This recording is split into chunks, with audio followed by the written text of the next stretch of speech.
আজকে আমরা এখানে কেন একত্রিত হয়েছি আমাদের এইচএফ পরিবারের আনন্দ সহভাগিতার জন্য। HF means happy family.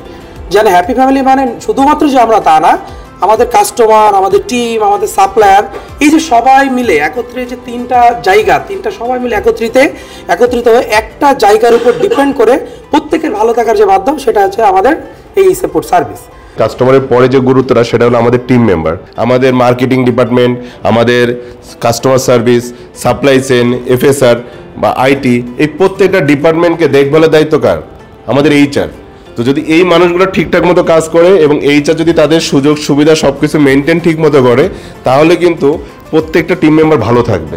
আমি বরাবর একটা কথাই বলি যে দ্রুত বাড়ি গেলে আপনার ঈদটা ভালো কাটবে, ব্যাপারটা এমন না। সুস্থ সুন্দরভাবে বাড়িতে গেলে ঈদটা ভালো কাটবে। ঈদে আমরা সবাই তো বাসায় যাব, এই ঈদে আমরা এটা করব যে ফ্যামিলিকে একটু সময় দেব।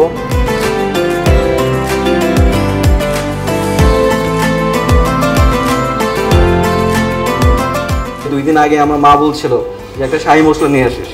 আমি বলতেছিলাম মা 2 দিন একটু অপেক্ষা করো, তাহলে আমার আর আনা লাগবে না।